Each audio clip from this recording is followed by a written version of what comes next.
Hello, in this video we are going to cover setting up GLM into your project on a Windows machine. So if I open up Visual Studio, I've got this project that's using GLM or trying to use GLM, and because it's not set up you'll get errors like these. To set it up, it's extremely simple.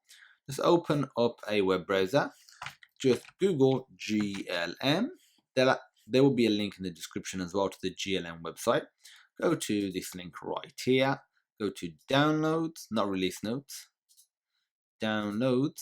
This will take you to the GitHub page. From here, I would just recommend the latest version, which is 0.9.84 as of recording this video, but all versions should work fine using this process, and just download either a 7-zip or a zip. Either one is fine. So once you've downloaded that, which I've already done so, you'll get a, let me just go to it. So you'll get a file like, where is it? I'll just download it again because it is extremely small. So if we go to GLM, go to glm.g, downloads. Okay, so click download zip.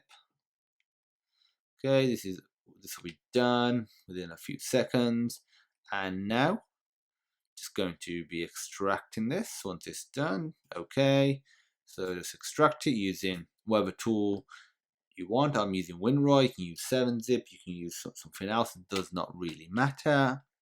And once that's extracted, you'll get this folder called GLM. So this is the folder that we're going to copy over. So if we copy this into our project, and we're going to be using relative linking, so regardless of where we move our project, it'll be linked with it. And this is great because it makes it more portable, but GLM is a very lightweight library, like Soil for example, so it doesn't actually matter if you have multiple instances of it from a capacity point of view. So if I paste it here, so this is just a few megabyte. In here, the only folder that we actually are concerned with is this GLM folder. So what we can do is get rid of every other folder, just delete that. So this is the sort of structure that you want. Where your code is, you want GLM, within that you want GLM, within that it will have all of the GLM code files, which is what this is trying to access. So GLM, glm.hpp, falls here.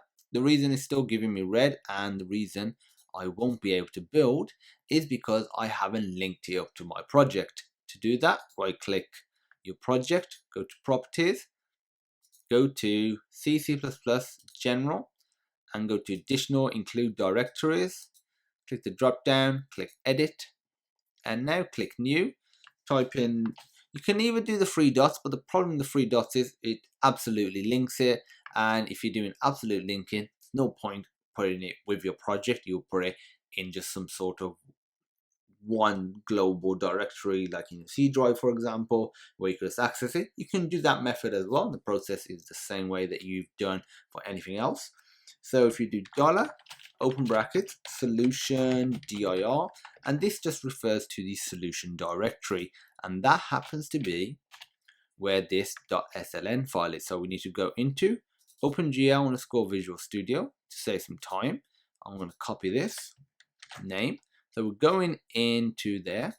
So it's going to be /. We're going into there, and now we just need to do GLM, and that is it. So /GLM, click OK, apply, OK, and now these errors should disappear. Let's just build it.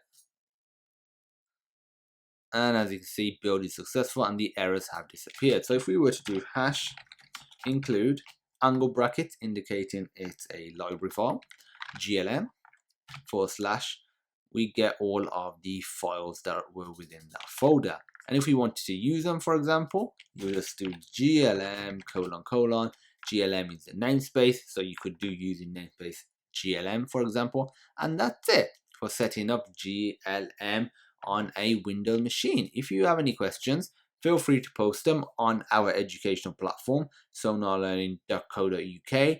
There'll be a link in the description to that, along with a link to GLM as well. If you like the video, please give it a thumbs up, hit that subscribe button, and leave us a comment. And as usual, thank you for watching, and I hope you have a great day.